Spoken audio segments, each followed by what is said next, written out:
Hello, everybody. Welcome to the Five Hole Fantasy Hockey Podcast. We are your hosts, TJ and Raj, and that's for now, because we got a special guest coming on a little bit later, and I think you guys are really going to dig it.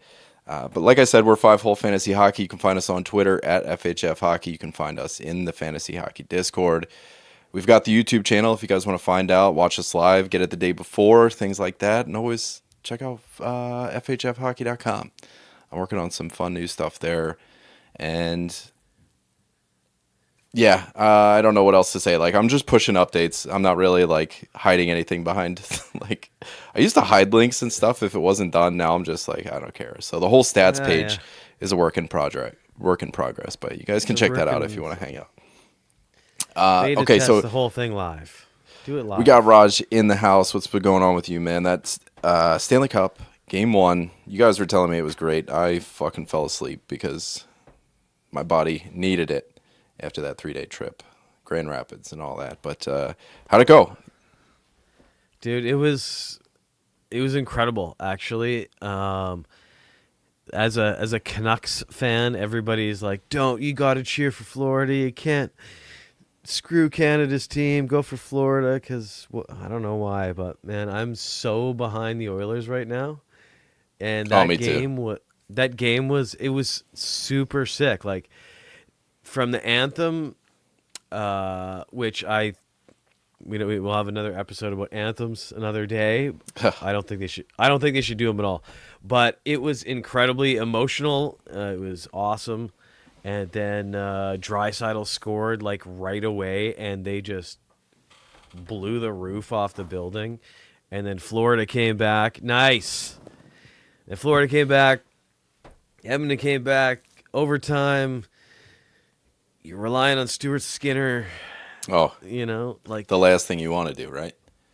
And it was just amazing. But what was really cool, my favorite whole moment of the whole thing, maybe not my favorite moment, but I was watching it on TNT, and in one of the intermissions, Gretzky was being Gretzky.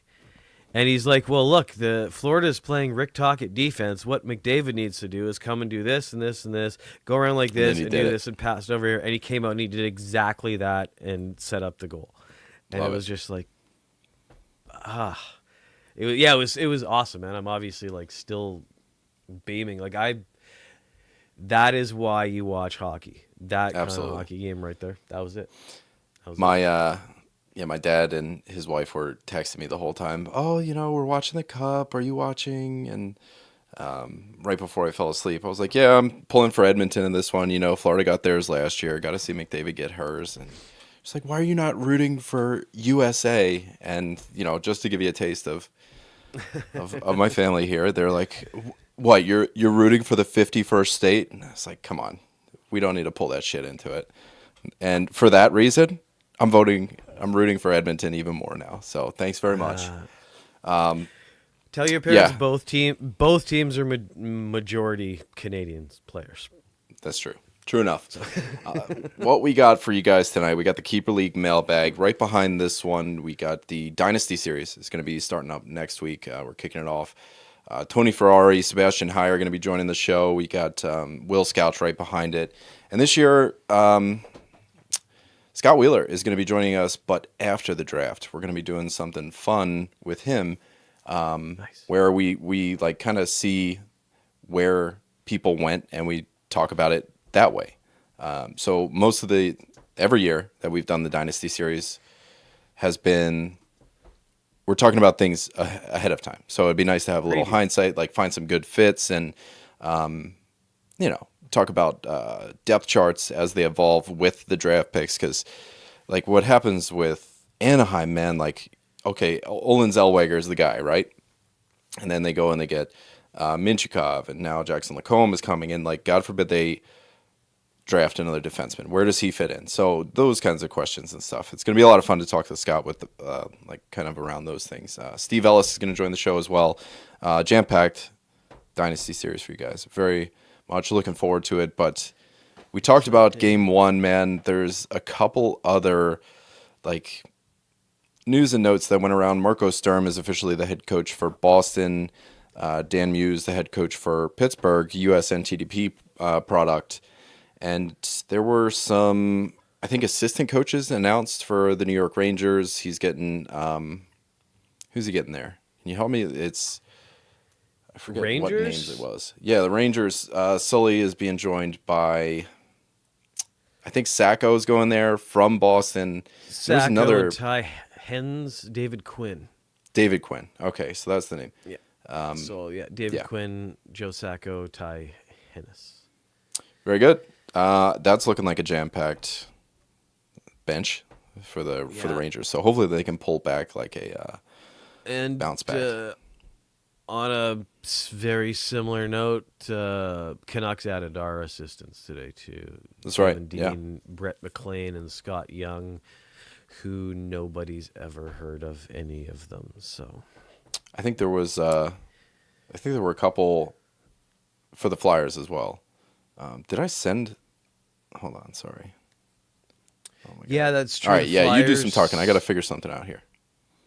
Flyers added Jay Verity. Yeah, and Uri Slavkovsky. So yeah, exactly. Uri Slavkovsky. He's with us now. So it's it's a big day for the assistant coaches. It's a very curious time, and I don't know. It's kind of like Philly and Vancouver are in just such intertwined boats right now. I've always felt like that. It's just like we're always disappointing, right? Like we're always emotional and disappointing is essentially how our teams play. and we You can see how fuck we cities might be up good. when we win or lose. Yeah. Both You of can us. see how we could possibly be good. Like there's a way you could look at it how your team could be good, and then they're just rarely are. And then when you give up, they have a crazy season. Well, I think for you guys more than us, like you've got the personnel to make things really happen, especially in goal. Samuel Harrison, Ivan Fedotov. You know, we could talk Flyers and Canucks for the entire hour, but That's true. yeah, That's true.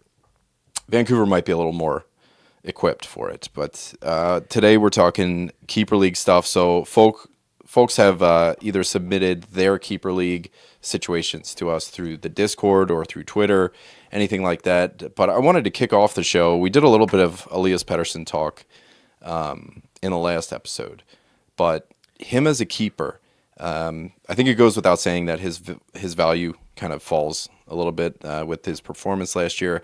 Does he bounce back to a point where he becomes a steal? Should people still be like, all right, I got one extra keeper spot. Should I blow it on Elias Pettersson or let him go to the draft and hope that you can get him at a steal? How would you feel about him?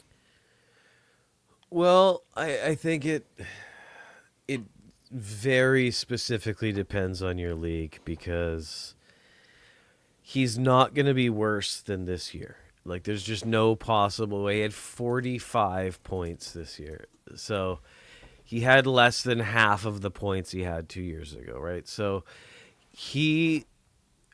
career-wise, he is a point-per-game player for his first 400-plus games.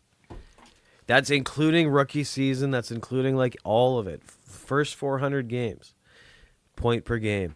And then to drop down the way he did this year. Like, everyone was, like, so bummed he only got 89 points last year. And everyone was like, wow, what a drop-off from his 102 down to 89. Yeah. What a They bummer. cut that in half. And then some. Yeah, he cut it in half and then some. He was also went from plus 20 down to minus 10. It was a disaster. So the thing is, I think you're going to see potentially a great season, but probably more like an 80-point season from Pettersson. You're So you not think going to see it 45. whatever was going on with him this year was curable? That Yeah, next it's year, done. It's over. Okay. Yeah, it's over, but he's also he's on a team without JT Miller, without Bo Horvat, without Kuzmenko, all the guys he got all those points with. Now he's just hold the phone. Hey, buddy. Hey, we might have a little bit of a problem. I don't know how my microphone is going to sound horrible. So when I don't really mind the sound. Yeah, we got to get a hey before we get going. We told everyone we had a surprise. Dude, the microphone ripped off of my desk. I know. Hold Hold on, let me show. It broke- Let me it show broke the viewers what It happened here. broke the cord. Oh, man. And It then broke the I got cord it all- too. Yeah, well, so I got this like. Oh I got- man. I Jimmy rigged this over here so it would at least You work don't for say. this right now until I can fix it properly. But then so I was like, okay, I got this all worked out. And then I go to look at the microphone and I'm like, why is it on? And it like totally like ripped this out, man. yeah. Yeah. Yeah. For anybody wondering, this is So what it gravity totally- did to Zach's desk. Luckily, it didn't break the microphone. It just broke the cord. Like, I can get a new cord, no problem. But yeah, so. This is what we're rocking with. Then let's rock with this. We're I good. don't know what Good. to tell you. How you been, buddy? I just wanted to talk about hockey. I got all psyched up from that game last night. So. Oh my yeah, god, yeah. I was excited. Things are good on your end. With what? Life, how's it going? Oh, yeah. Yeah. Everything's going fine. I'm just living life here in Raleigh. It's nothing but rain going on and everything like that. So it's been rainy and crappy, but it is what it is. Yeah, I was haven't talking to been able Raj to a little bit. I've been able to mow my lawn. Like that's the God. worst part about like when you have like you know what it's like. Everybody Yep. does. Where you have just 12 days of continuous rain and your lawn friggin' loves it. 7 inches long. Yeah. Yeah, and then finally you get out there when you get a chance, and it's like, it's just piles. a mess out there. Yeah. Yeah, it's still soggy and damp. Jeez. Well, I was talking to Raj about the game 1 of the Stanley Cup final and told I fell asleep. You guys were able to catch it. I want to get I your don't know response how you on fell asleep. how you're digging I don't know it. how you Dude, fell asleep. So That I had game just was gotten off. electric, son. That game It was- electric. It was biological. There was nothing I could do. I'd just gotten off that 3-day trip. All of my, the van was there at 4 a.m., which means I need to get up at, actually, the last day I woke up 9 minutes before the van. So I had barely enough time to get my uniform on. God forbid, pack everything into my bag. No shit. Woke up 9 minutes before the van just straight up leaves for the airport, and I have to buy an Uber to go to the airport. So that's how sleep deprived I was. I silenced all 3 of my alarms and almost shit the bed. But yeah, Well, you missed a banger. You missed I a know. banger. I know. And I was considering do I watch the replay knowing how it ends already? And my kids wouldn't let me. They're into this cops. I told you I was taking the Oilers game 1. What do you think Who's your for who's are your you favorite? rooting? Who's your favorite player in that game? Okay, so I think this should be talked about more, and it's not. So that final goal, and this is what a team player that Connor McDavid is. You can watch him score he gets the assist over, but who does he turn around to when Draisaitl scores the goal? He turns around and points right at Corey Perry because Corey Perry made this nifty little move to get him the puck, which gave him the opportunity to make the pass. Connor McDavid was like, dude, this was you. It was awesome. It was awesome. I think Dry noticed that too. Yeah, Draisaitl in his interviews was like, that was 4 perfect hockey moves in a hockey plays in a row. And it's such a team sport. I'm so lucky to be a part of this team. Exactly. Before perfect that, execution. It was RNH making the right pass.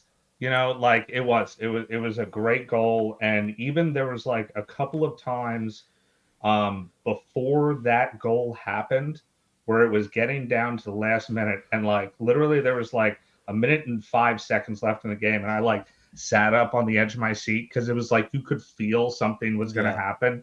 Yeah, there was multiple times where players like Wallman were getting these good keeps in the fucking zone. So they were keeping in the zone, and I even said out loud, it was just me and my dogs, and I said this out loud. I was like, that's how goals are scored. Yeah. I said that out loud because just that constant pressure, I've seen 1,000 goals scored just because, Wallman was a this force, dude. dude, he was awesome last night. He was awesome last Yeah. night. He was a player that I noticed multiple times on the ice. Like he made an impact that game. The shadows of McDavid and Draisaitl are gonna overshadow so many guys this series. Like you guys are saying about Corey Perry, Jake Wallman. There's so many players that are having, just phenomenal games, phenomenal series. Arvidsson was kick ass. Oh, but I will say this. Damn, Sam Bennett was skating around the ice like he owned the place. You know what I'm talking about? Like Marchand too. Sam Bennett would not have scared. He was not scared of nothing. So I got a shout out for Sam Bennett at the same time. $10 million is coming his way. Tail off. Dude, that boy $10 million is off. coming his way. He's getting paid. So we talked about Elias Pettersson, Keeper League episode. So we want to talk about some of the guys at the top of the show who are either confusing or risky or changing their ADPs potentially next year and could be hot button issues for people in their Keeper Leagues next year. Mikko Rantanen is the next guy I have on the docket here. Colorado, Carolina, Dallas. It's hard to trend him out because we don't really have a huge read on him anywhere. Always really good in Colorado, as we know. Carolina, he was a bit lackluster. Didn't want to be there, obviously. We all know it. Yeah, there's a reason for that. He didn't want to be there, and now he's in Dallas. He wants to be there. It seems like he actually enjoys it. Like he likes that team. And man, he put a show on this playoffs too. Especially against Colorado. Like almost like he thrived playing against his former team. The chip on his shoulder got that much bigger. But I want to know, like, what sort of Mikko Rantanen are you guys, like, how would you project him for next year based on what we saw this year as a whole, and then I guess what he gave us in Dallas, because all we're working with is a small sample size at this point. What is it? Well, I'm looking at 18 points in 20 games during the regular season. Yeah, I mean, playoffs, he had 22 points in 18 games, but he had most of those in, 3 games. So that's point per game over 42 games with Dallas. Yep, I think he's going to kick some ass in Dallas.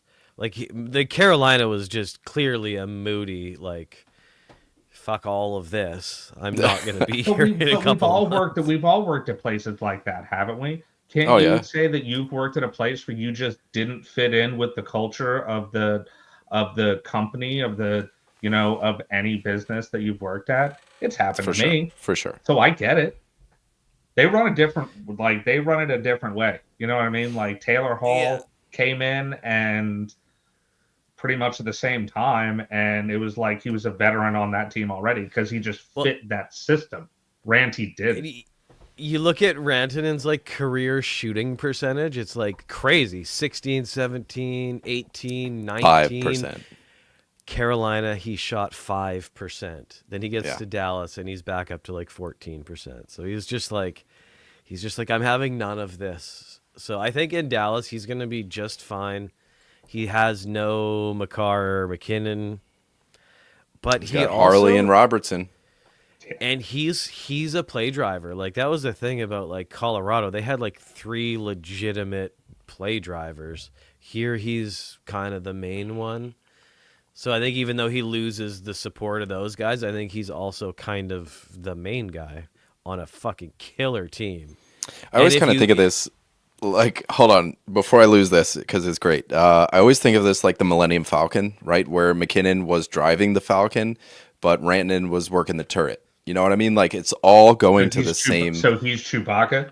He's Chewbacca. But right now, I think there's drivers in the Millennium Falcon that is Dallas. I just don't know that it's going to get, do the Kessel run in 12 seconds. It might be 13 or 12 parsecs or whatever. Well, I mean, instead of Makar, he's got Heiskanen, right? Harley. I think he's been usurped at this point. Yeah. I do. We'll see. I do. Heiskanen comes up a little later. I think his value kind of took a shot to the knee. A little bit. So, but here he's got both. I mean, I guess he had Devontae's too before. But. My favorite bit about Rantanen in Dallas is this might this might be a culture shock to the whole system that Pete DeBoer has laid out. And, you know, if we just take the Ottinger drama off the table for Pete DeBoer right now, assume that he's going to be back, assume the whole team's going to be back as it is, you now have a superstar. Like, you had a good amount of stars, like Rupe Hintz, you know, people could recognize his name. Jason Robertson was certainly a year or two away from being a household name. But now you have a Mikko Rantanen. You can't, and I've always likened Dallas to be like the New York Islanders, but done right. Like, they're boring hockey, they're low event hockey, but it's higher event hockey than low event. Like, there's more scoring, there's more this, but it's all defense and, you know, rolling lines and kind of not necessarily as boring as the Islanders, but can you see what I'm trying to say? Like, they play a similar style. It's just Dallas does it right, and the Islanders, they have Bo Horvat and Anthony Duclair, and Dallas has now Mikko Rantanen and Jason Robertson. Do you know what I mean? They got no guys like that. Like, it's a whole different ballgame. Like, Rantanen, I just looked it up here. Rantanen in the last 5 years is 4th in league scoring. McDavid, Draisaitl, MacKinnon, and Rantanen. Beautiful. So I think he's gonna be just What fine. happened with what is your take on the whole Ottinger thing? Because that kind of got under my skin a little bit. And especially, you know, it's funny. Alan and I were saying in the first episode back, that pissed me off. We are kind of glad Zach's not here because Casey DeSmith is going into fucking Game 7. Mad. Dude, I was mad. Oh my god. Jake Ottinger is gonna he should be the national goalie for the USA men's national team, and you're pulling him in Game 7. Wow. Like, he got you, dude. Jake Ottinger got them where they were. You can't say that he didn't. Yeah. No, I can't say that. So that's horseshit. I didn't like it. I think if they had a more respectable backup, it wouldn't have looked as bad to me. But the fact that it was somebody like Casey DeSmith, who, yes, underlying stats look fine, but whatever. I don't know. Like, I guess I forget what the stat was that if you're Ottinger, you're going to be salty. I would be too. Yeah. Oh, I'm salty. There's the new coach next year. There's a new coach coming. There should be. There is. And it was just also the way he handled it post loss. So do we think that's the main thing? Do we think that Rantanen kind of is a rising tide for Dallas? I think with him coming in, you know, assuming again Pete DeBoer is the coach, and they are rolling lines and they are splitting power plays and they're doing whatever, but you know, I feel like he kind of raises the floor on everybody, and maybe forces the hand of somebody like Pete DeBoer to really front load the minutes towards the top line in the top 6 overall. That'd be my idea. I think Rantanen takes a small bump in ADP value, but I still think he's, instead of like 8-9, 7-8-9, I think he's probably like 8-9-10. Like, he moved back, but he didn't move back much. Yeah, I'm taking him at the back of the first round for sure. I'm there. For sure. I think here's my hot take, which is false. I'm 6 drinks in. Oh. Manny Malhotra is going to coach Dallas. Jesus. Well, I mean, if you get it right, we're going to definitely clip this episode. The Abbotsford Canucks just knocked off the Texas Stars. Yeah, they're in the Final Four, right? Yeah. And Manny should have been the new Manny should have been the new coach of the Canucks, and then they brought in everyone was like, yeah, Manny's a clear choice. He's crushing it in the minors. Killed it in Toronto as an assistant, killed it in Vancouver as an assistant. So, yeah, I really think as soon as these minor league playoffs are over, Manny's taking over for Dallas. If Zach Werenski is gone, I'm down. Zach Werenski is the next guy I want to talk about. Killer year, played 82 games. That is, to me, that's the sore thumb that sticks out. Is he going to play 82 games next year? We could say yes. We could say no.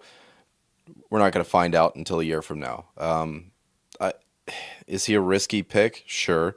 But is he going to pay off? Yeah, I mean, if he's playing. So I don't know where you guys are at with Zach Werenski. Norris finalist. To me, he's somebody I think should win it. Hell of a year. Hell of a year for the Columbus Blue Jackets overall, offensively. And I want to know where you guys are at with Werenski. I think it was amazing. Columbus scored like crazy this year. And that's always been the thing with Werenski is like points per game, points per 60, whatever. When he's in, he's great, and he's just never. It's the games per game and the games per 60 that we needed. Actually, yeah, games per 60. He's really good at the games per 60.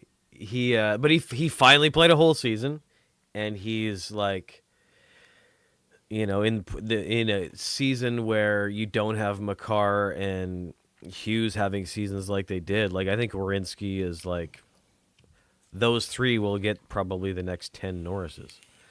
And Werenski will get his. I mean, it's one of those times where you're like, you're Mario Lemieux when Wayne Gretzky's playing. Like, it's like, he's just got that problem right now where there's some crazy defenseman right now. But Werenski is, I think he's going to be solid. I think it's more of an anomaly. Like, yeah, it's an anomaly when you look at his stats that he played a full season, but I think it's just really weird that he's never put it together before. I think he'll play like 70 plus games and be another Norris Trophy finalist next year. He's the next generation's Chris Letang. Like, yes, when he plays a full season, he is an absolute steal. When he doesn't, you're just like, well, it's Chris Letang.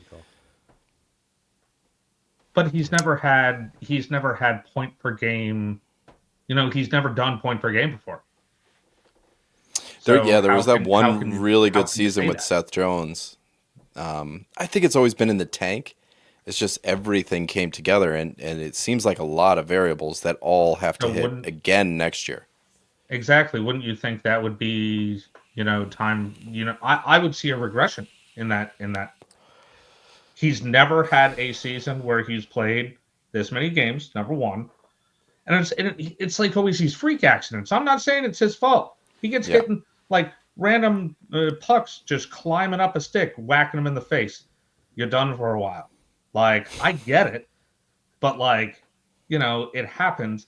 But he's never even if you would extrapolate it out to a full season, he's never been a point per game. So now for the one time that he is, you're going to tell me that, he's just in that bucket? I get it that, hit a Norris type season. Yeah, 100%. I think he's always been like a tier 2 defenseman to me. Like, tier 1 is kind of Cale Makar and maybe only Cale Makar, but tier 2 is a little bit bigger. And I feel like he's always been that guy. It's just he's gotten the knock because his health has never been consistent enough to like really lock him in there. Like, he deserves, I think, to be in a conversation with like the Yossi's and the Adam Foxes, at least in that conversation. The Yossi's? The Yossi's? I mean, after the year Yossi had last year, and Yossi's next up on my docket. I guess Nashville as a whole. On a regular basis, though, like Yossi's done it a bunch of times before. He's done it with a team that looks nothing like the team they iced last year, with Marchessault and Stamkos and Tommy Novak as a top 6 center and Ryan O'Reilly. And yes, he's done it before, but it's been Forsberg, Duchesne or Johansson. That team changes so much. And I wonder if they're able to reset to a point where Yossi can feel comfortable. But it also gives me such strange vibes. Like, I get Nashville and the New York Rangers kind of like hand in hand because both of them had such weird seasons. Zach, do you remember a couple years ago when New Jersey, like, they got Wayne Simmons and the kitchen sink and they just changed house, and then we were like, oh my God, this is going to be great. But then it just did not work. you're forcing too many things onto the same roster, and there's such a shock. Like It was when like you change the 3 years. roster It that was like much, 3 years in a row of that, specifically they have for always been the New Jersey Devils, where I was like, man, where I like these overhaul. players on this team. Like, Yeah. why are they Yeah. not just winning? Why are they not just blowing people out every game? I don't get it. And I feel like Nashville kind of did that last year too. Like it was maybe not too many cooks in the kitchen, but like you hired too many fucking cooks at once, and they just didn't know the menu. You know what I mean? If you Nobody's you want to washing see dishes. something crazy, Yeah. You wanna don't have see any something dishwashers, crazy? busboys. take a look at Nashville's defense. Go to like Daily Face-Off or something and look at Brady their defense. Shea, the And Bang you haven't boy, heard of fuck. any other player Lozon. on that. There is Nick Blankenberg, Jordan Osterley. Jordan Osterley. Osterley. I've heard of Jordan Justin Osterley. Barron. 100%. Mark Delgazo, and Andreas Englund. Well, you said you don't know anybody else. I know Jordan Osterley. All right, but I don't know Yossi, You've heard Yossi's the hurt. name before. Yossi's Well, exactly, hurt. but If they Yossi's basically- playing, I know like 4 out of them. I know They Osterley, have I know Brady Shea Blankenberg, and Barron. they have Yossi. The rest They of have a them top are pair, yeah. not players. And the And like, Lozon they have- is usually there. I think he's hurt too, isn't he? Yeah. He's not. Yeah, he was hurt. Yeah, but I don't know. That team Wait, is just don't they have such some a gong show. Don't they have real good defensemen in the pipe though? Wait a second here. Well, Didn't they they used just to. draft They a had- defenseman 2 years ago in like the first round? Yeah, but They what does that mean? man, his name's escaping me. They drafted that guy with the name X's in his name. I want to say like Xavier or something, Beauregard. I don't know, but they've been drafting well. They've got Fyodor That's what I'm Svechkov saying. coming up, I thought- but I don't know if they have any D. Like Dante Fabro was one, but he's tied up in that sexual assault case, so he's not really playing anymore. I'm pretty sure he got traded to Buffalo happens. before he got all tied up in that shit. Yeah, Shit. no, they're Over Philly, we know what that's Nashville all is pretty garbage. Nashville's pretty garbage. I could very much see in the next like month or so, Marchessault's gone. Montreal is the big rumor. Stamkos maybe, but I mean they're making a team out of like Michael Bunting, Jacob Vrana, like the guys that are like Yeah, hopes and prayers. Philip A lot- Zadina's. Yeah, A lot of hopes and prayers. Matt Wood is a fantastic name, but I don't know how far. He's you're no going with Miles. Matt Wood. He's no Miles Wood. All right, so Roman Yossi, that kind of checks that one off. Let's do one more before we get into the actual submissions because we're catching up a lot, and I think Chris Kreider is kind of the name. So you want it to be Ricky Rax? You highlighted Ricky Rax in the doc there, Raj. You want it to be Ricky Rax or Chris Kreider? Well, I just double clicked on it. I like Ricky Rax. I'm personally more curious about Chris Kreider. I think the I New know York what I Rangers think about bounced back as a whole. I think there was something toxic going on in the room. There still is something toxic with Drury there because, you know, even the players said something to the point where, you know, after Trouba got traded, right? Like they were like, nobody's safe.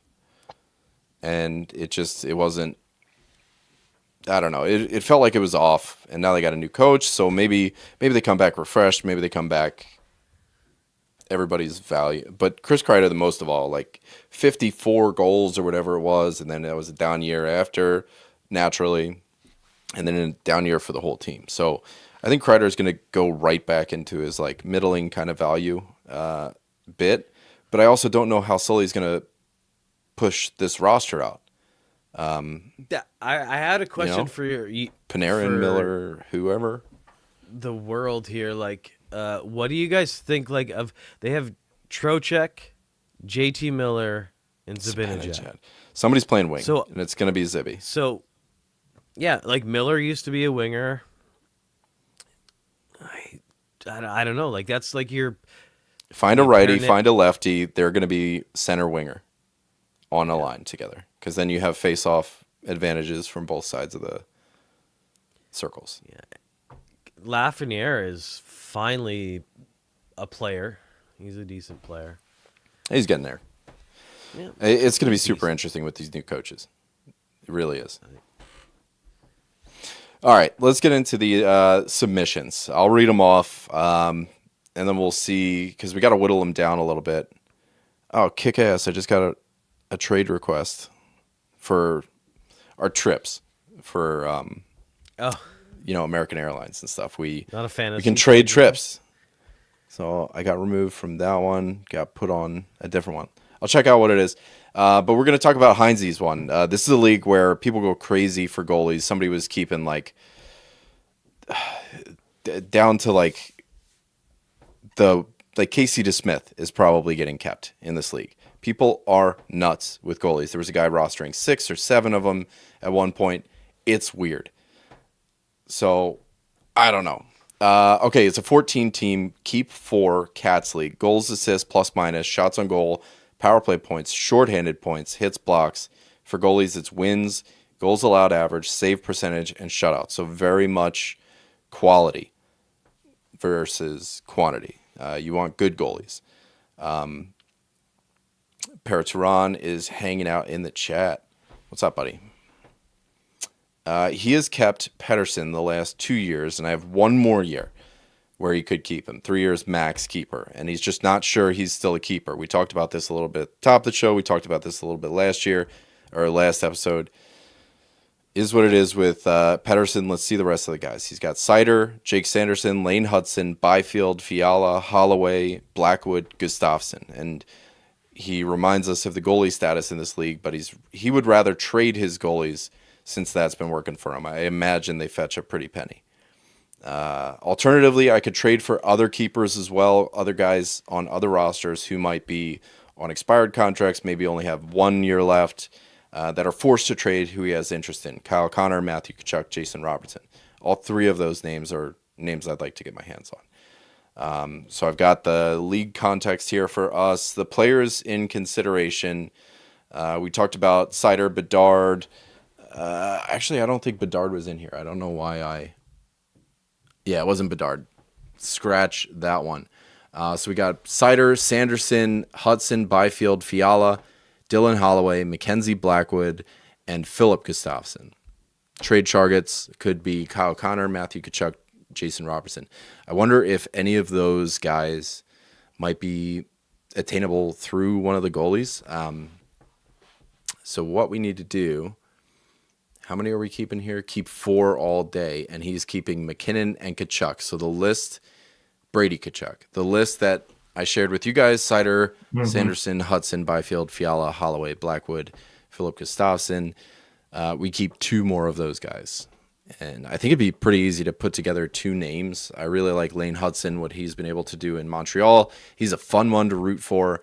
I love watching the team as a whole. Lane Hudson, I think he put up a fraction of a % less points than Makar did in his first season, and didn't have a MacKinnon, didn't have a Rantanen, didn't have the supporting cast that Makar did. So to see somebody kind of have a Makar-like rookie season as a defenseman, super fucking interesting. I think Hudson, to me, is interesting enough to the point where I have to fucking keep him. The plus-minus kind of scares me away a little bit, but really into the power play points, really into the goals, the assists that he can bring. The hits and blocks, whatever. You can supplement your roster through the draft that way, but Lane Hudson getting those points, those power play points, he would make my list. And to be honest, I kind of want to keep Blackwood. I know he'd be a good trade chip, but I think I just would want to keep him. If you can get a Connor, a Tkachuk, or a Robertson for Blackwood straight up, I could entertain that. But if you have to add a lot more, I don't know. I don't know if I could do that. The only thing I don't like about Blackwood is this. I mean, the wins will be good. I like shutouts, save percentage, goals against. I just don't know. I have my 2 players. I know that. TJ, can you guess my 2 players? I feel like you might be able to guess my 2 players that I would pick out of that list, because I have them without a doubt. Yeah, I feel like you like Seider and maybe Dylan Holloway. I don't know. No, I'm going Byfield, because I love the fact that I think that Number one, he Just remember, he's 3 years max. So I know like Byfield's got a really good trajectory. It's just like, is that the that's what I'm saying. window? How many? Is Yeah, I think he's going to play a much bigger role on that team next year. He played a bigger role this season. He's out there. He plays all the games. And as a goalie, I like Gustafsson. I would take Gus. That's just me. Those would be my two players. And though, like, I thought about Seider. I did. I really thought about Seider. But I think Gus is I think he's a going to play better a bigger role. I think Gus is a better goalie on paper, like just raw talent. But I think the team benefit of Mackenzie Blackwood with Colorado Avalanche, I'm all about. I feel you on that. Raj, where you at with this? Well, I mean, like I'm not going goalies, even though they say they value goalies a lot. Like it seems like when goalies are that valued, and you're taking goalies down to Casey DeSmith, it's kind of a wash. Like I would take probably Lane Hudson and Seider. And I was thinking about Sanderson, but I'm thinking about Seider and Lane Hudson and just nail down your D. And looking at the categories, hits, blocks, Seider's gonna be solid. Power play points, they'll both contribute there. Lane Hudson seems like a bit of a phenom. Like he is the next generation of Quinn Hughes, basically, like that style of guy. So I would that's the thing I like to do. Like if you take Lane Hudson and Mo Seider, that it's a 3-year keeper, right? So I think it was 3 years max. So you have like very good D for the next 3 years. So it's probably going to improve over the next 3 years. And then essentially fuck goalies. Byfield definitely made my top 3, top 4 in this. He made an honorable mention. Kind of considered, yeah. So he's pretty close for me. So like if we're doing, how they do Calder voting, right? Like first place gets 5 points, second place gets 4, et cetera, et cetera, et cetera. I think Lane Hudson kind of jumps out to the top. Phil Gustafsson and Mackenzie Blackwood are at the bottom there, and then it's Byfield and Seider who are kind of just one vote each from the both of you guys. And I guess Blackwood and Gustafsson, same deal. Good with Marner. When Marner gets there, he'll be. No, Marner's going to San Jose. But let's say he can trade one or both of those goalies, depending on what the return could be. Let's say he's able to get one of those guys, Kyle Connor, Matt Tkachuk, or Jason Robertson. Tkachuk. You like Matty? In this league, for sure. Yeah, I mean, he's already got Brady, too. So, I mean, you're just dominating in a bunch of those categories. Go for the Tkachuks. There you go. Swood in the Discord. He is in a 10-man, 7-year commitment. Keep 5, no restrictions. And they just finished year 2, so we've got 5 years left on these guys. Categories: goals, assists, power play points, face-off wins, shots on goal, hits, blocks. And for goalies, you got a bunch. Wins, saves, save percentage, goals against, and shutouts. 7 skater, 5 goalies. Categories. I like the face-off wins in there. I like that brings cool. a interesting little angle there. 3 centers, left wing and right wing. 4 D, 2 utility, 2 goalies. Goalies and centers are extra valuable. End of the season, people give up on point producers to stream those face-off wins, hits, and blocks. End of the season free agency included Marchenko, Stone, Rust, Marchessault, Dorofiev, Zuccarello. So people are ditching in a big way, like big point producers, just to get the goalies, the face-off wins, things like that, to hit those other cats. Finished first in year 1, second this year, and it's a static draft. He traded away his first-round pick, so 19th overall will be his first pick this year. So, to me, more importance placed on the keepers because you have to supplement an extra round. 5 of these players, excuse me, he's got Rantanen, Forsberg, Bratt, JT Miller, Crosby, Scheifele. Those are his face-off producers. Sanderson and Yossi for the D, and for his younger players, he's got Mishkov and Demidov. Nice little Russian connection there. JT and Crosby have tons of value with the face-off win aspect. I could see that. Hitting those hits and blocks too for JT. And then there's a debate of keeping Crosby or Yossi and getting off them in favor of the younger guys. Would you take one or both of Mishkov, Demidov when the comp is Bratt? Last 2 years, each player's rank. Crosby was 9th, and then Rantanen 15th, Forsberg 12th, JT Miller 5th.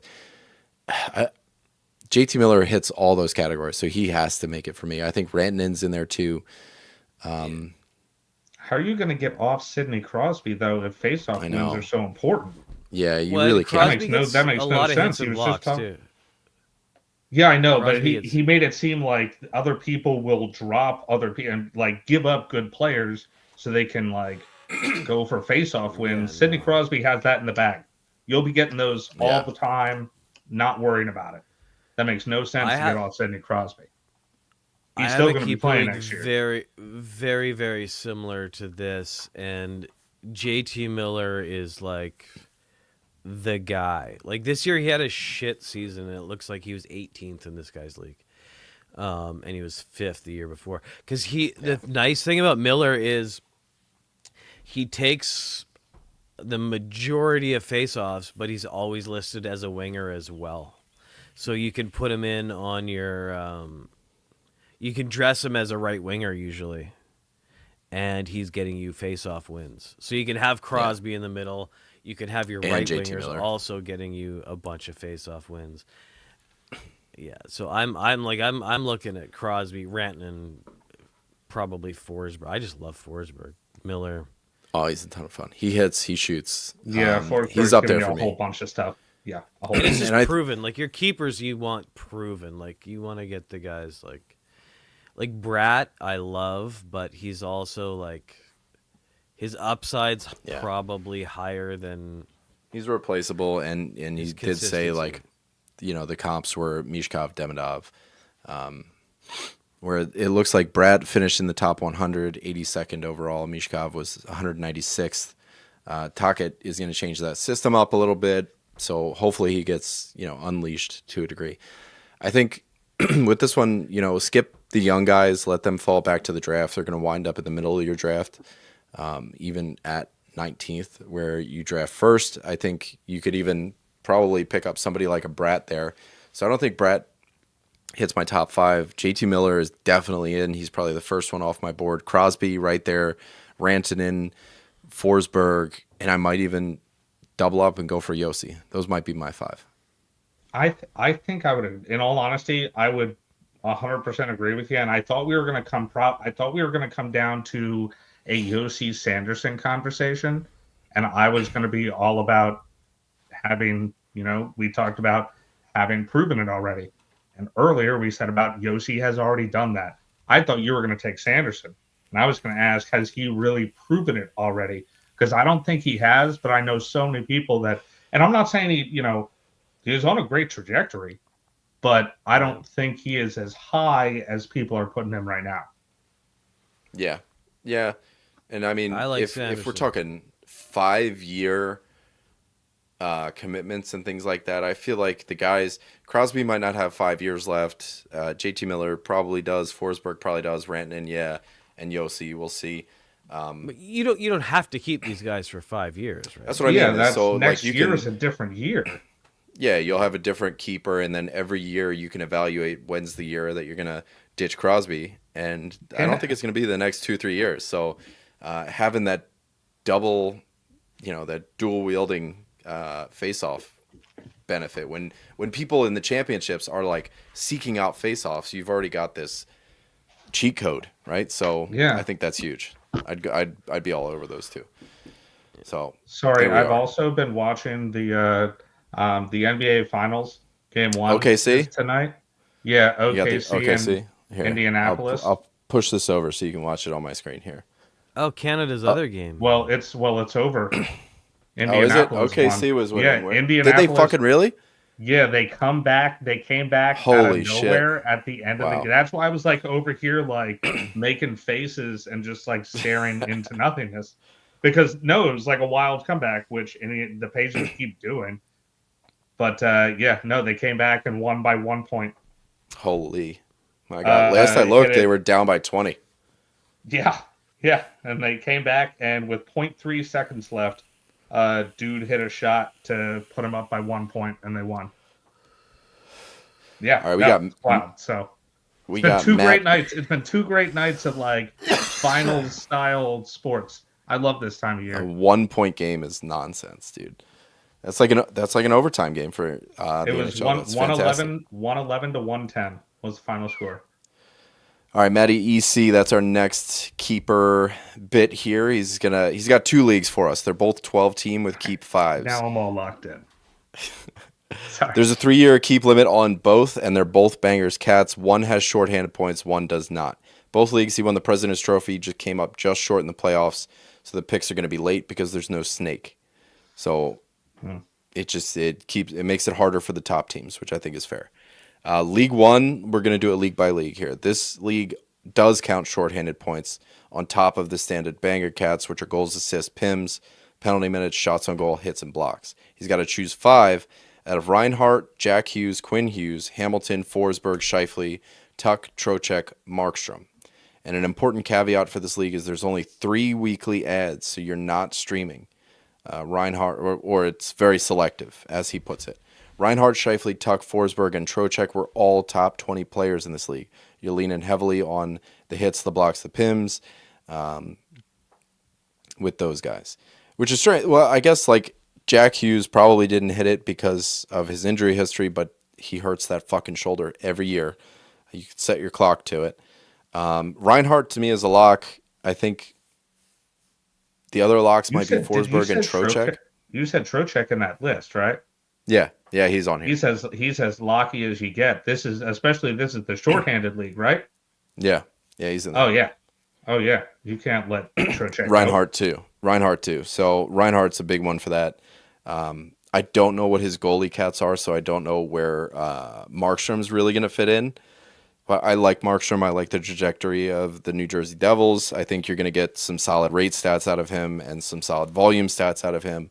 So depending on what your goalie cats are, he could be extremely valuable. For the forwards, I like Reinhart. I like Trocheck. Forsberg would be high up there for me as well. And I think I might take a chance on Jack Hughes. And if Markstrom isn't ranked that high, or depending on what your goalie cats are, Quinn Hughes would easily make the list for me as well. Those would be my 5. I gotta share this document with you, Zach, here. I'm starting to worry about being wrong. I don't know. Like, I love Jack Hughes. I love Jack Hughes. But Zach, I'm going to send you the document in the private chat because I guess I'm looking at the video link here didn't send, so the doc didn't send either. In his League 1. Oh, so I actually know what you're talking about and everything, huh? This is great. I'm glad to be up to snuff all of a sudden. League 1, keep 5 of 9. Yeah. I'm definitely going Reinhart, Jack and Quinn, Forsberg, Trocheck. So there's your 5. And those are exactly the same 5 I picked. And I think that's if Markstrom, I think if Markstrom is valuable. He's getting traded. There could be He's out. Oh, you're wild. Are you landing in pretty much the same spot here, Zach?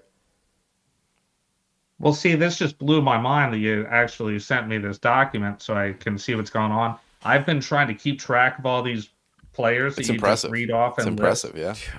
So, like, I've been trying to pick them out. So, I'm worried about Jack Hughes. I am. I want him to be good so bad, but I'm worried. I'm not worried about Sam Reinhart. I'm not worried about What are the chances Forsberg you get injured or every single year, though? You can't get injured every And he has Alex Tuck, year. too? Oh, man, I like Alex Tuck. He scores a lot of shorthanded goals, too. You're going to take Alex Tuck over Jack Hughes? Take Alex Tuck over Jack Hughes.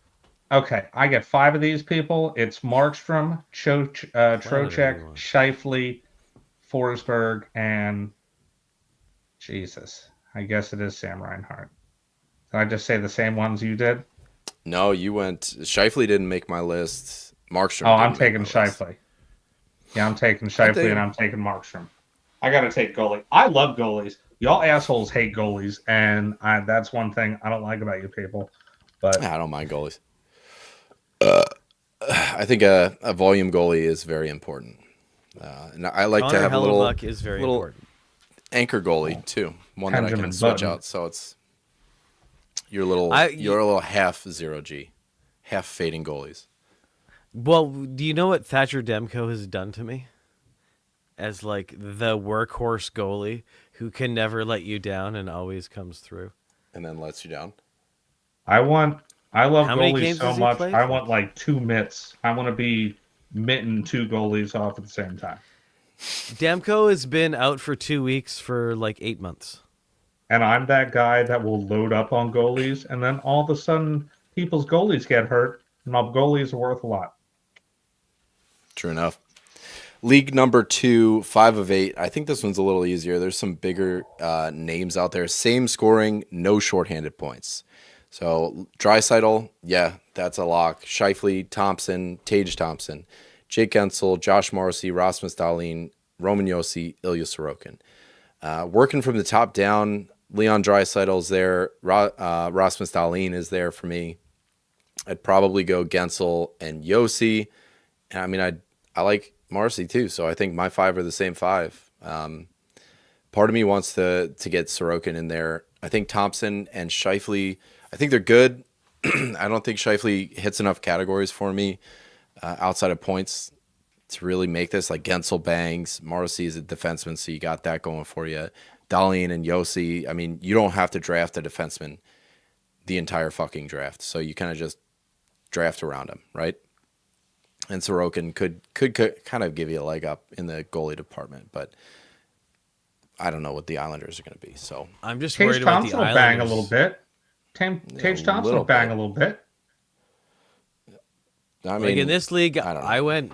I went Draisaitl, And he's Gensel point per for my game. forwards. He's a point per game guy, Tage Thompson. Sometimes he's way more than that, and sometimes he's not that. Yeah, but I think in general, I would consider him a point per game floor kind of guy. I guess the floor is just under it because we've seen that too. But if I think of him, I think of him as a point per game dude. Just Any hits, he's at least intriguing on here. Is all Given I'm saying. this group, I'm not going Buffalo in any. Yeah, this. Well, this that's is a not group, true. That's not true. I went Dahlin. Like Dahlin I'm bangs. going Draisaitl and Gensel because they're just Draisaitl's a given. Gensel is an all-rounder on a killer team, and then I'm actually going Morrissey, Dahlin, Josi. This is we can't. And Hey, I think this is a a lot list. of defensemen, dude. It's because nuts. well, I have the best defense in the league, hands down, Fair enough, without yeah. drafting anybody. I have the best defense in the Whoa, league. wait. This is not a league that sure you can do. work bottom up on the roster, like your keeper list. I think you have to work top down because you're right. Like Tage Thompson, Mark Scheifele, Ilya Sorokin, these are like really good fucking players. So you really have to go best to worst. And I just think Scheifele, Thompson, and Sorokin are the 3 lowest on this group of fantastic fucking players. That's all I'm saying. Gensel, I mean, yeah, a lot of power play points here, like Paratoran's saying. Like Gens is a shit ton of power play points. So to me, he's a lock. Draisaitl's an obvious lock for all the reasons. Yeah, nobody's refuting that. And I think Dahlin and Josi are locks as well. And Morrissey, I mean, he is just he's what Neil Pionk used to be, and he was like a banger Morrissey god. just keeps on doing it. I love Neil Pionk, though. Pionk still keep did more saying hits than Morrison's- blocks, and Morrissey blocks more than he hits. And he gets points, and he's the power Yeah. play guy, and like he's Oh yeah, I like every the year. Josh I'm like, Morrissey. it's just a guy who's overperforming like every single year for the last 5 years. Like that's just who he is. All right, we got Paratoran in the chat, and his question is up next. And there's some pictures here, so the folks at Said home photographs. might not have full context here. But out of the current roster, which 5 are we keeping and why? Also, who would you be targeting in the offseason with the currency and players and picks he has available to use as trade chips? 10 team points with Perifs, 3 seasons, and he's going to be the 9th. You're going to be the 9th round pick. How many keepers? Currently, Blackwood and Nietzsche's are 100% guaranteed. I'm thinking Morrissey's the defensive lock, especially at his price. The issue is he stacks defensemen, Harley, Morrissey, Lacombe, or Hedman. Before reading anything else, I think Lacombe is out. I don't know what's going to happen in Anaheim. Or do I trade Hedman? Because Hedman's in there too. Or does he trade Lacombe or Harley? First image is his points breakdown. So goals, assists, power play points, heavy benefit to power play goals. 7 points for a power play goal there. Power play assist is going to get you 4.5 and another power play point on top of that. Holy fuck. So power play, very heavy league. Shots on goal, 0.5, hits 0.5, blocks 0.5. So Perif's kind of muted. Wins, losses, goals against, saves, shutouts, 5 points. Oh, wow. I love that 4-to-1 ratio on wins to goals against. That's pretty good. Saves, what's that? 3 saves, erase a goal against. So goalies are not that bad. I like Blackwood. All right, so he's keeping players. I'm not sure how many players. You Five get keepers. 5. Yeah, 5 one keepers goalie and kept 4 for skaters. 3 seasons. It looks like that, yeah. Blackwood is definitely your goalie out of those 4, like without a doubt. Because Blackwood he got as a 20th round keeper, and Nietzsche's will be an 11th round keeper. So Jackson Lacombe can be a 20th round keeper, but I just think that there's too much volatility. Like Olen Zellweger can play the power play, Pavel Mintyukov can play the power play, Jackson Lacombe came out of nowhere and can play the power play.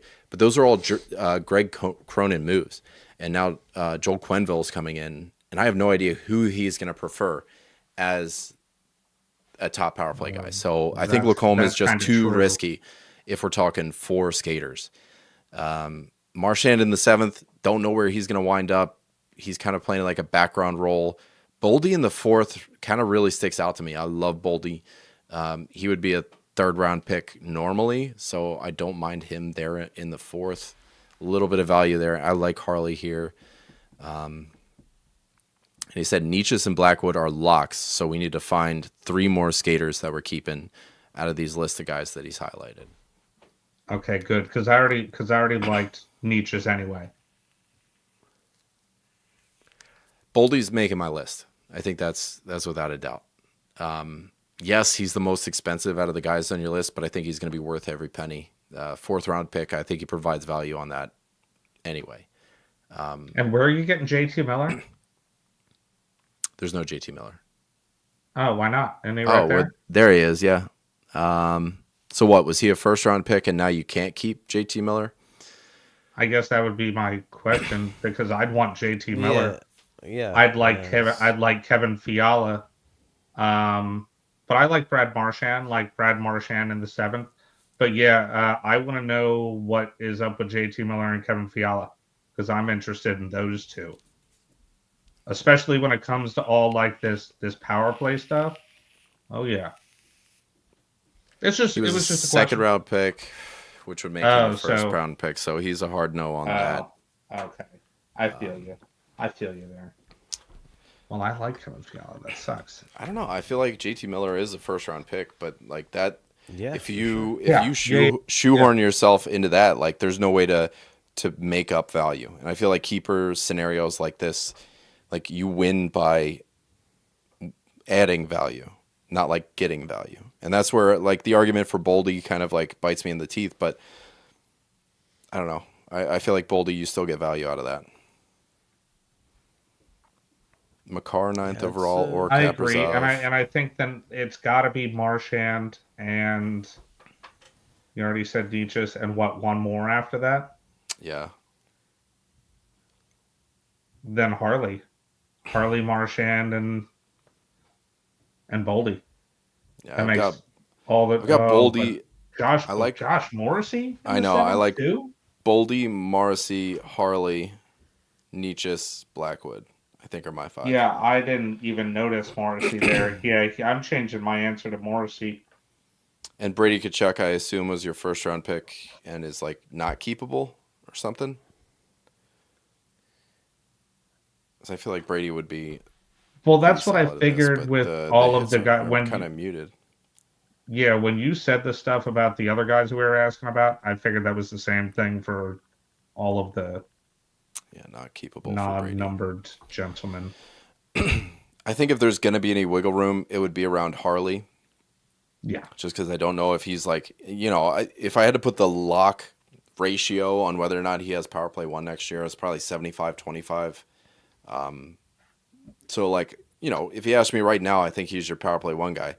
And game 1 of next year, he's probably the power play 1 guy. But like, you're using one of your keepers on somebody that's not 100% positive, right? And I feel like the rest of these guys, Nietzsche, yes, there's question marks around whether or not he wants to stay in Colorado, if he wants to get paid there, whatever. I think he's going to be good wherever he goes. I think he's going to stay there. Blackwood in the 20th and Nietzsche in the 11th. You're right. Those are locks. Those are kind of non-negotiable coming in. Morrissey with the power play points, the way that they're set up, like power play points is +1, power play assist is +1, and an assist is +3.5. So you're looking at 5.5 points for a power play assist. Morrissey's going to get a fuck ton of those. And I like the way that you said that about Harley, because I know when I draft, I really do think about that kind of thing. Like, there might be a guy that's, down the draft board. You're like, but this guy's on the power play. I got to snatch him up. You know what I mean? Yeah. And it always happens with those D-men that you don't really think about. Like, you'll be like, the Tony DeAngelos of the world, from a couple years ago. And, just the little ones like that where you're like, man, this guy gets friggin' power play points, though. And people don't think about the Keith Angels. I know. Mm-hmm. Oh, what I like about Harley, what I like about Harley is he's only a 12th rounder. So, yeah. What is the risk really that's there? And if it's 75-25, we're talking the 12th round. So Thomas Harley, I think he hits my list. Josh Morrissey is a viable Norris candidate. Oh, we can keep them both. It can be Boldy, Morrissey, Harley, Nietzsche, Blackwood. And I can't think of anybody else. Like Monahan, yes, it'd be nice to have that like insurance of him on your roster. I think there's volatility. I also think he's going to be redraftable. LaFerriere, same thing. So for me, this is one that I'm working from the bottom up. Like Hedman, yes, that could be a good trade chip. I think anybody that we're not keeping, you should trade, unless they're not tradable or not keepable. Like Brady, you might not be able to trade him. I don't know. So move who you can, but I think the risk is low enough in the 12th round for Harley that worst case scenario is you get value on 12th round pick. All the other scenarios are you make value, because I do think he is a top power play guy going into next year on a Dallas Stars team that should be revamped with Mikko Rantanen in there. A little more offensive power, I think. Raj, I haven't heard from you, man. Who are your 5? We got Nietzsche and Blackwood already, so who are your 3? Excuse me. Wow. Well, I'm basically right on board with you guys. I'm not really thrilled on Marchand just because he's kind of done. But I do like Morrissey. I like. Actually, you know what? It was you probably 3 years ago said Morrissey was going to be a guy. And there he was. Ever since then, he's been a guy. No, I'm big on him. I don't really think I disagree with anything that's been said so far. The only guy I'm not super into it would be Marchand. And Hedman, I think, is maybe... I don't know, like... Too rich for my blood. He's just, yeah, it's pretty rich, and he's definitely shown signs of like decline. Like he still is great, but I'm not probably taking him that high up. Like I'd rather have Morrissey in the 7th than Hedman in the 6th. Yeah, at this point. So it seems pretty comparable too. Yeah. All right, Paraton, there we are. We're moving on to Circler now, who was in the chat at 9:00 when we were scheduled, but kids had to go to sleep, man. So there we are. 14. This one is very intricate, so try to pay attention. 14-team Cats League. Goals, assists, power play points, shorthanded points, penalty minutes, hits, and blocks for skaters. Goalies are not allowed to be kept. Keeping 5, but they cost the pick 2 rounds higher than where they were drafted last year. 2 players drafted in the same round just costs the next higher pick. So keeping 2 15th round picks would cost a 13th and a 12th this year. The draft order is not yet determined, and we're going to talk about these guys and the range where the pick used will be. Tim Stutz is a 3rd round pick. Mikael Granlund in the 8th, Matthew Nyes in the 11th, Seth Jones in the 12th, PLD in the 14th, Will Smith in the 16th, Jason Zucker in the 17th, Marco Rossi in the 12th, Alexei Protas 21st, Kent Johnson 21st, Jackson Lacombe 21st. He goes on to give some context. One thing I always struggle with is the cost benefit of savings versus ceiling. So you could get a guy who's drafted in the 3rd round, but your cost at the cost of your 5th round pick. That's 2 rounds of value. But what if you also have the option of a guy getting drafted in the 12th at the cost of your 18th? That's 16. That's 6 rounds of value. So those 6 rounds are 12 to 18. They're not as valuable as the 2 rounds, 3 to 5. And that's an easy example, but when they get closer together, it's tough to determine the line. So his thoughts so far, Nyes seems like an obvious pick, up and coming, top line minutes, power play 1 in Toronto, bangs 2. Heavily leaning towards keeping Protas, low cost, decent scorer, but puts up numbers shorthanded, which are tough to come by. And if Washington ever does the smart thing and puts him on a power play, I think he'll blow up. PLD was solid across the board last year. We've seen him at highs and lows. Stutzel's tough because I feel like he's one that could be determined good or bad value by the pick placement. And if he ends up at 42, he's a steal. 29 feels closer to the real ADP. So that window is, okay, he's the 3rd round at the early part. Like if he gets 1st overall, it's a 29 overall for Tim Stützle. If he gets 12th or 14th overall, then you're getting 42 value for Timmy Stutz. So big window. Granlund's been a beast for 2 years. He's 33 now. I don't much like him. I don't like him the same way he was in San Jose as he is in Dallas now, but he's no longer the guy on the Sharks, so he feels the same. Same with Jones. Dude might get runs as power play quarterback, but it's not going to be locked up like it was in Chicago. And Zucker's another one where the age is concerned. I like Lacombe a lot, but the other D in the system have me worried. His QB1 slot isn't a certainty. Smith's probably out, but I like San Jose. And he's wondering if Rossi takes another step because I do like the value on Rossi at 20th Rossi's round. on Vancouver. Rossi's getting traded to Vancouver. Yeah, yes. No. If that's the case, then I'd like him just as much as I do now. Because he's Rossi for Pettersson 1-for-1. He would make my list Rossi on this right now. Nyes is an easy yes, and I'm leaning Marco Rossi. I just don't know who my 3rd would be yet. I got Nyes. I got Seth Jones because I think Ekblad walks. He's a UFA this year, and I think that Seth Jones is a lock for the top power play. Love him on a top power play, and I think he's got it. I'm very confident that Seth Jones is your QB1 going into next year. I like Protas. I feel like this year was redlining a little bit. Like he was unsustainable in a lot of things, and all of what he was able to do this year was without power play time. So if he gets power play time, that could wash out any of the unsustainability. But I don't know. Lacombe is out for the same reasons that you outlined here, Circular, and the same reasons I outlined earlier. I don't know what Quenneville's going to do. Matthew Nyes does make my list. Tim Stutz makes my list. Seth Jones makes my list. Rossi makes my list. I like Protas. He'd maybe be my 5th. And that's only because I'm having trouble finding anyone else.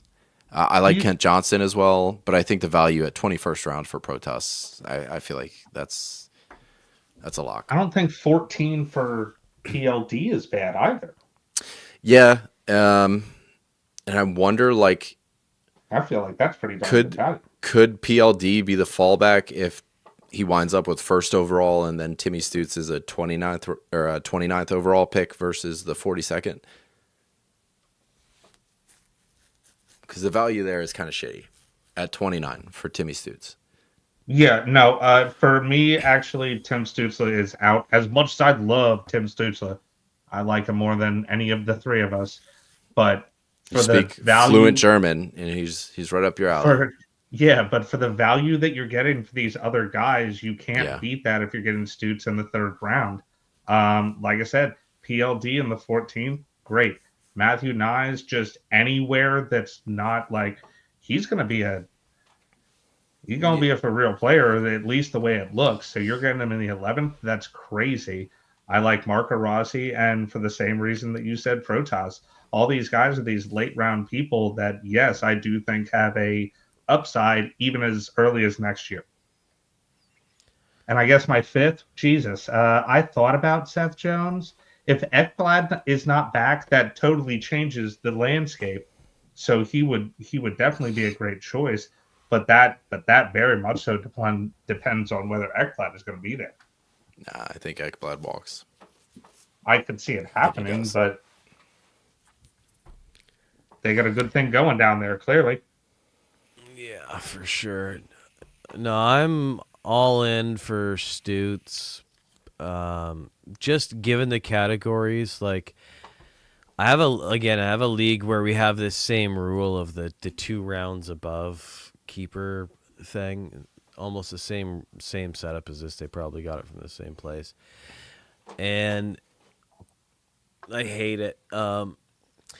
It's so complicated, but I think in a league like that, like I like having a guy somewhere around the 3rd round as a keeper in a league like that. Like I love Stutz. He's pretty much a for sure going to be good, and then might have. I'll give you that. Even higher season. He's going to be wunderbar. You know? Yeah, but then I'm going to Nyes. Like Nyes seems like a for sure thing. Yeah. Protas is too good to pass up way down. Yeah. Like the 21st round, like you're like agreed. That's your last pick. Yeah. PLD, I think you got to go with, again, given the category nature of the league. PLD is just, no matter where he is, what he's doing, he's going to hit all those categories in the 14th round. That's another thing. Seth pretty Jones, great. I think he hits some blocks enough, So yep, and Seth Jones would be my 5th for sure. There it is, sir.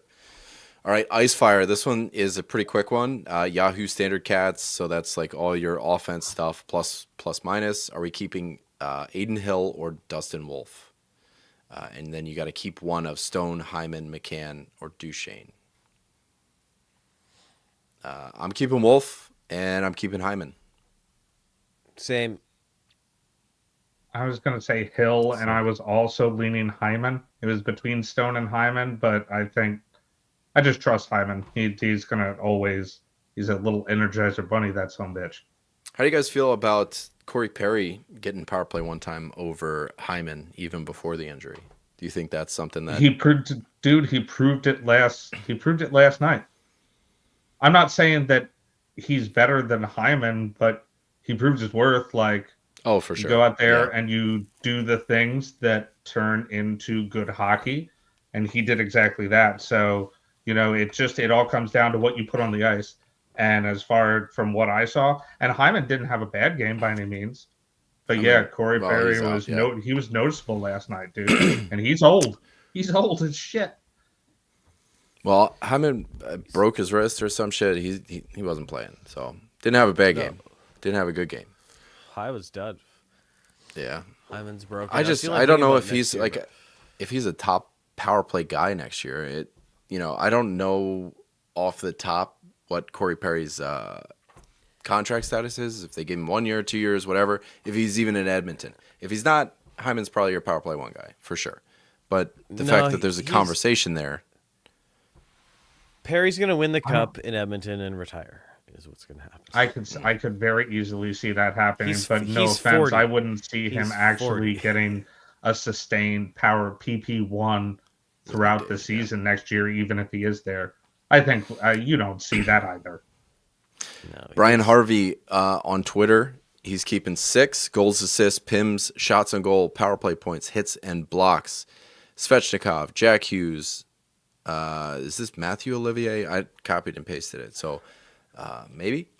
Or Oliver Ekman-Larsson. It just says Oliver. Larkin, Demidov, Bedard, Ovechkin, Stützle. And he's got Blackwood as well. Goalies are wins, goals allowed, average, save percentage. So quality league over quantity league. I'm with you. I'm keeping Jack Hughes. Raj, I can see your stuff in the notes here. I think Svechnikov is a lock. I like Larkin as well. I think I might keep Ovechkin over Bedard, though. And I also like Stutz. Ovi's got the bangs and the shots. And I don't think he's done. Yeah, I just now my only question is now that they had this great, unpredictably great season. He's got the record. I don't even know why he's coming back, man. Because he loves just drinking beer and Yeah. I hitting fully dingers, expected man. him to go get paid like 400 trillion Krekin or Rubles. whatever they make in Russia Rubles. to go play in the Russian league for one season, which he might do next year, where he can just literally drink on the ice and get paid $10 million a year. But no, I just don't see what Ovechkin has left to do. Like everyone would count, he broke his leg this year. He broke his leg this year. He missed more games this season than he has in his entire career. But I just want to say, I think Svech is so overrated, dude. For sure. But I like the way he fits into this league. I get it. Like, everyone loves Andrei Svechnikov, but he's better than the Olivier.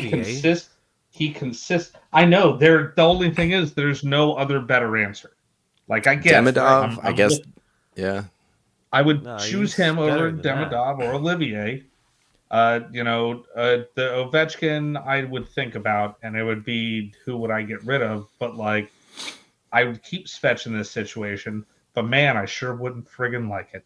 Yeah. It'd be like going to Texas Roadhouse. Like, I'll go, but that doesn't mean I have to enjoy it. I'm just gonna eat these fucking biscuits and the honey butter, and that's it. I like Blackwood, but going back to something I think Zach said earlier, like quality league, I don't know. The quantity is going to be there, just the quality, The wins will be there probably. Yeah, you get your wins, but the goals allowed average and save percentage, you can't count on that with any goalie, really. There's a small handful of guys that you can. Your pal Dan on Twitter, he needs 2 goalies out of 3. Vejmelka, Blackwood, Bobrovsky. I think you get rid of Veg and call it a day. And then one last forward, Ryan Leonard, William Eklund, Seth Jarvis. That's a Jarvis. Jarvis. I mean, Eklund is going to be really, really good, but Jarvis already is that. And I think Ryan Leonard... He's a big part of this Canes team here. I like Leonard, but I like Leonard in a long-term outlook. I don't know if he's going to beat out what Jarvis can give you, even in a banger league. Leonard's going to bang, but I don't know. Take Jarvis this year. Ronnie Masella on Twitter, 16 forwards, 7D, 3 goalies. His league has 12 keepers. Stats are goals, assists, points. So added bonus redundancy there on points. PIMs, power play points, shots on goal, hits, and blocks. And he said on these guys, JT Miller, Tage, Forsberg, Nietzsche, Holloway, Gunther, Thomas, Sanderson, Hedman. Stop moving shit around. All right, there we go. Kemper for the last 2. No, like where it says anonymous chicken or whatever, it was like blocking those 2 names. For the last 2 spots, his choices are Zibanejad, Ovi, Stamkos, Landeskog, and Bennett, which 2 should be added to his keeper list. Landeskog, no, he's gone. Doesn't play anymore. Stamkos, I think, leaves the conversation. Zibanejad, Ovi. I like Bennett. I think Bennett hits my list, and I think I don't know. The last 3 are kind of a toss-up. I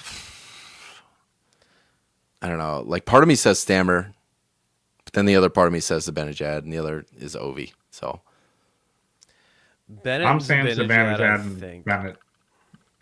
I Yeah, love Zibanejad Ovi and Bennett. Stamkos. Actually, I love Ovi, Stamkos, and Landeskog, but I think they're all kind of done. Yeah. Yeah, which is do. why I still think Zibanejad definitely has something left. And I talked earlier about how there were times on the ice last night where Sam Bennett looked like the best player out there on the ice. Yeah, Bennett He's bangs, like- and you got some bangs so in that good. league. Stamkos, like if you pick Stamkos, you're betting on Nashville to bounce back. I don't know. That doesn't feel as sturdy as New York Rangers bouncing back with Zibanejad. Ovi, yeah, like, but you just don't have the longevity in a keeper that you would. I don't know. Yeah, I don't want the best fantasy hot dog. Jesus. I actually had hot dogs for dinner tonight. Hell yeah, dude. I did at work. A fantasy hockey team from 5 years ago. If I have Stamkos and Ovi and Landeskog, oh yeah. That's a throwback, right? Oh Get the my God. vintage plates. Remember when All right. Landeskog was a young player in the league? Sad. Last one here. Jason Wright on Twitter. Keep 4 out of 1, 2, 3, 4, 5 players. So really we're cutting 1 here. Austin Matthews, Jack Hughes, Quinn Hughes, Evan Bouchard, and Philip Forsberg. Who are we getting rid of? Bouchard. That's tough. In a I mean, it seems like it. He did not give me scoring, so I'm going to go points heavy, and I'm getting rid of Forsberg here. I mean, Matthews is a lock for me. It would kind of depend because there's some leagues where like a Quinn Hughes isn't great. You know what I mean? Which league is that? Hits only. Dude, he's a defenseman that is out there not getting like. I don't want him to block and hit. You know what I mean? He gets a fair amount of blocks. He gets a That's fair not what amount he's of out there to blocks. do. That's not what he's out there whatever. That's to a do. lot of points. He gets a He fair does amount. get He a lot gets of the points. most points. He's out there for He gets points, the and that's most it. power play points. So you have Matthews for points right there. I'm agreeing that you get rid of Bouchard. Yeah, there's a reason Bouchard has not been in any of the Norris conversations. It's hard to talk shit on Quinn Ewers. Well, I wouldn't even, or Quinn Hughes. Quinn Hughes is in heart conversations. Like I'm just Bouchard not is in. like- You just don't dazzle me, dude.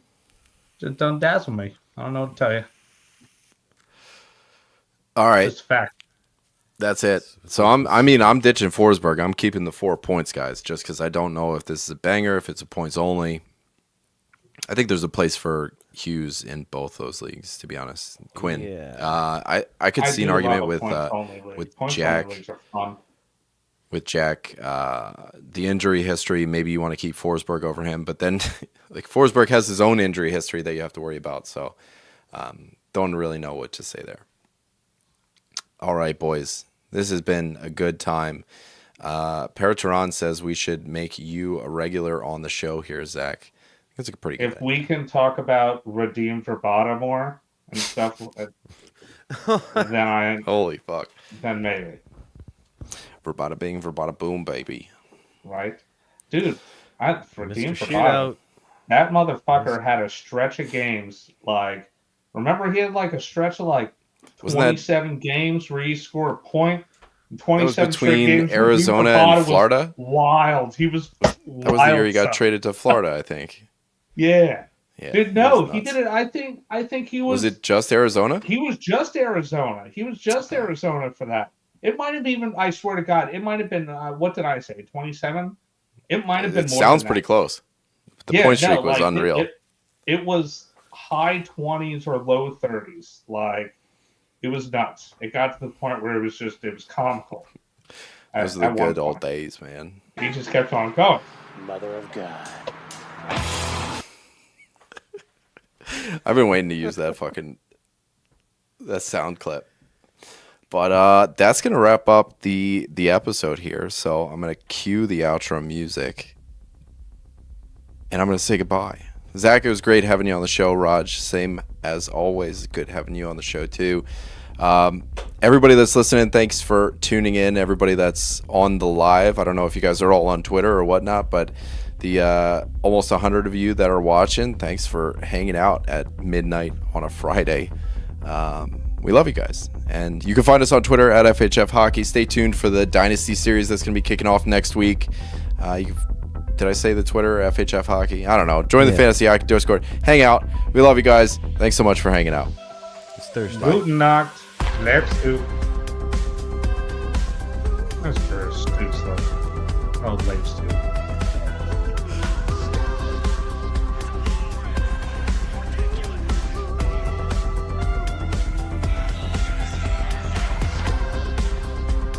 Adios, turd nuggets. I forgot the mics are still on. Am I the only one touching my nipples right now? Woo! Oh.